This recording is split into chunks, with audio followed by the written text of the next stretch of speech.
નમસ્કાર મિત્રો, આજે આપણે બનાવશું સ્વામિનારાયણ વઘારેલી ખીચડી. થઈ ગઈ છે. હવે આપણે સ્વામિનારાયણ ખીચડી બનાવશું.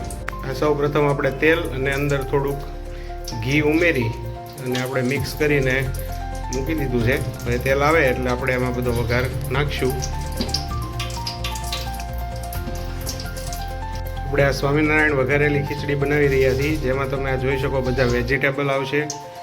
કોબી છે, વટાણા છે, ગાજર છે, બટેટા, ટમેટા. એટલે આ સ્વાસ્થ્ય માટે ખૂબ જ હેલ્ધી ખીચડી માનવામાં આવે છે.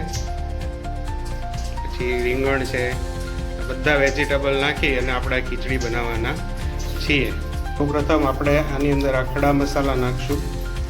જેની અંદર છે સૂકા મરચાં, તેજપત્તા અને લવિંગ. અને આપણે નાખી દઈશું. થોડીક વાર તેલ આવે પછી આપણે એમાં જીરુંની વઘાર કરીએ. મિત્રો, હવે આપણે તેલ આવી ગયું છે એટલે હવે આપણે પહેલાં રાઈ નાખીએ. 2 ચમચી જેટલી રાઈ નાખશું, કારણ કે આપણે 10 જણાની ખીચડી બનાવીએ છીએ. રાઈ નાખશું અને હવે થોડુંક જીરું નાખશું. થોડીક રાઈ કકડે પછી આપણે જીરું નાખશું.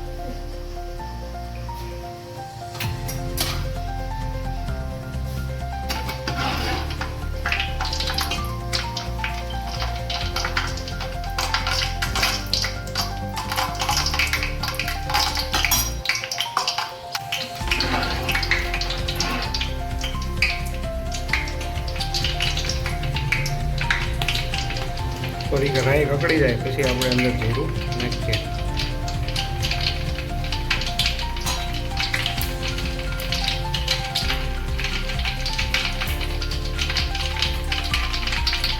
રાઈ કકડી ગઈ છે. હવે આપણે એમાં જીરું નાખીએ. 2 ચમચી જેટલું જીરું નાખશું.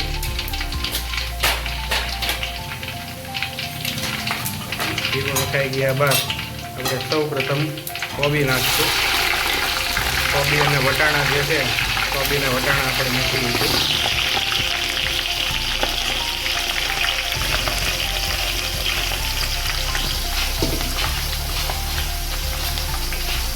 થોડી વાર હલાવી લઈએ.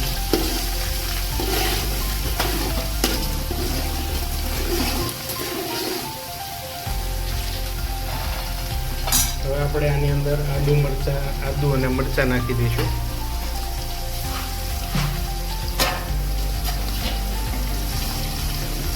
થોડુંક તેલ છે તો આપણે શિંગદાણા પણ નાખી દઈએ, તેથી શિંગદાણા છે એ અંદર સરસ થઈ જાય.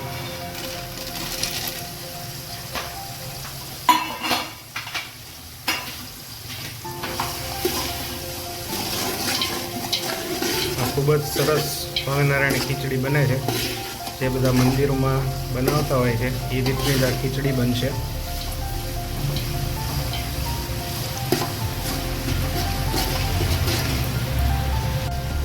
આપણે આની અંદર બટાટા નાખી દઈએ.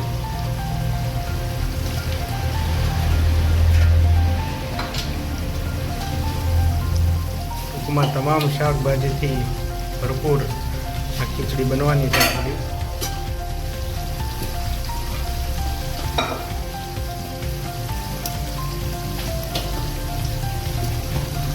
સાથે સાથે આ ગાજર પણ આપણે નાખી દઈએ.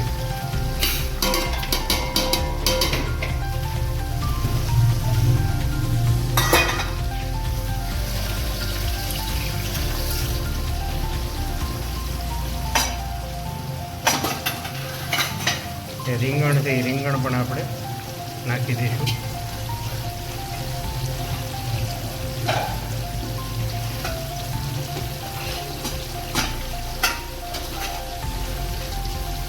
તેલ અને ઘીનો આપણે સંયુક્ત વઘાર કર્યો છે, તેથી ખૂબ જ સરસ ટેસ્ટ આવશે ખીચડીનો.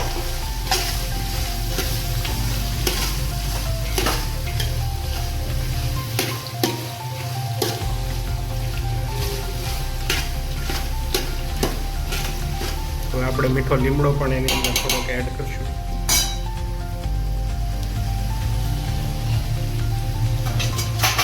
આપણે એની અંદર ટમેટા નાખી દઈએ છીએ.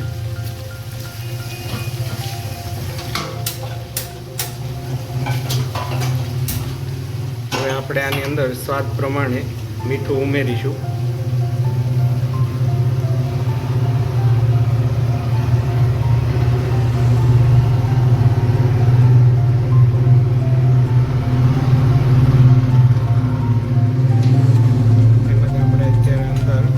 ચમચી જેટલી હળદર ઉમેરીએ.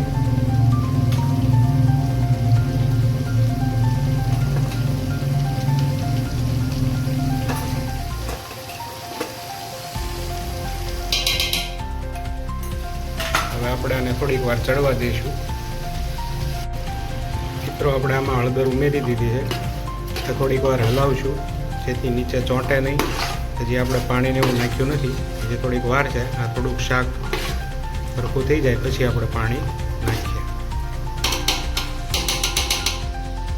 આપણે આની અંદર 1 થી 1.5 ચમચી જેટલું મરચું એડ કરીએ, લાલ મરચું પાવડર.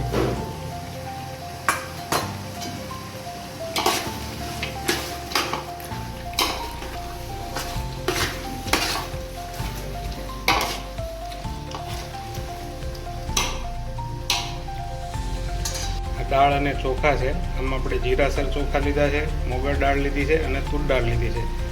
જે આપણે 10 જણાની ખીચડી બનાવવાની છે એ પ્રમાણે લીધેલું છે. એને આપણે અડધી કલાકથી 30 મિનિટથી પલાળી રાખેલું છે પાણીમાં. તો હવે આપણે શાક ઘણું થોડું બફાઈ ગયું છે, એટલે હવે આપણે આની અંદર ચોખાને એડ કરીએ.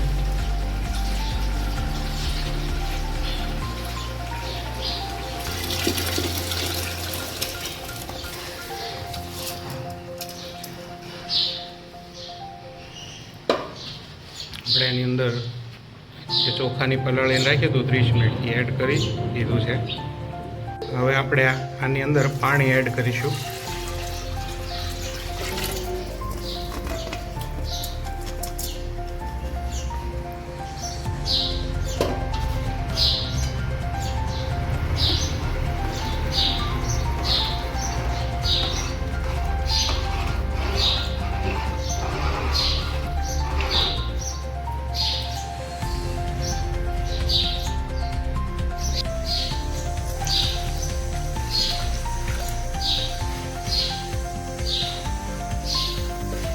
મિત્રો આપણે પાણી એડ થઈ ગયું છે. હવે આને ઢાંકી અને અડધી પોણી કલાક ચડવા દઈએ એટલે આપણી ખીચડી તૈયાર થઈ જશે. મિત્રો આ આપણે 10 જણાની ખીચડી બનાવીએ છીએ એટલે આશરે 150 ગ્રામ જેટલી આપણે અંદર ખાંડ એડ કરીશું, જેથી ટેસ્ટ ખૂબ સરસ આવશે.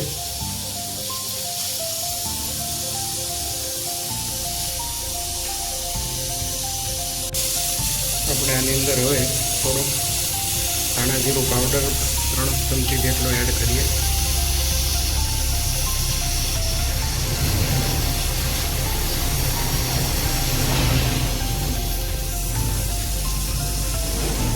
હવે આપણે આને ઢાંકી અને ચડવા દઈશું.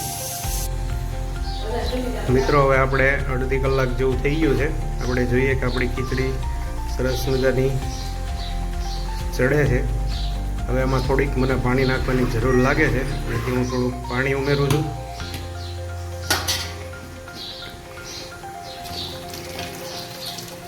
આમાં હું કોઈ ગરમ મસાલા નથી નાખતો. જો તમારે નાખવા હોય તો ગરમ મસાલો નાખી શકો છો.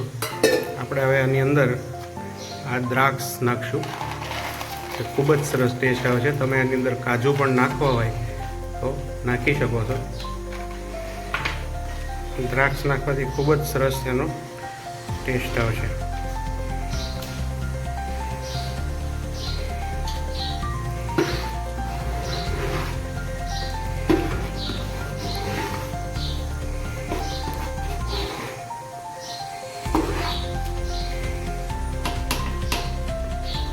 ખૂબ જ સરસ અત્યારે મિત્રો સુગંધ આવી રહી છે ખીચડીની. હવે ખીચડી આપણી હજી 15-20 મિનિટમાં તૈયાર થઈ જશે. મિત્રો હવે આપણી ખીચડી લગભગ થઈ ગઈ છે, તમે જોઈ શકો છો. સરસ મજાની ચડી ગઈ છે ખીચડી. હવે આપણે આને ગેસ બંધ કરી થોડીક વાર એમનામ રહેવા દઈશું.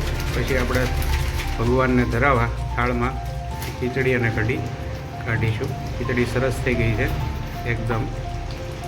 આપણી ખીચડી ખૂબ સરસ થઈ ગઈ છે, તમે જોઈ શકો છો. હવે આપણે એમાં થોડોક 2 થી 3 લીંબુનો રસ ઉમેરીશું એટલે ખૂબ જ સરસ ટેસ્ટ આવશે. આનો સરસ ટેસ્ટ આવશે. લીંબુનો રસ ઉમેરી દીધો છે.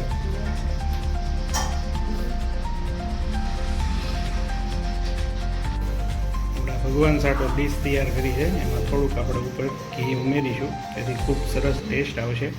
અને જે આપણે આ બધી ખીચડી છે એની અંદર પણ 2 ચમચી ઘી નાખીશું જેથી એનો ટેસ્ટ ખૂબ સરસ આવે છે. તો મિત્રો, તમને પણ આવી ખીચડી બનાવી ખીચડી કેવી લાગે છે કોમેન્ટમાં જણાવજો. આવજો.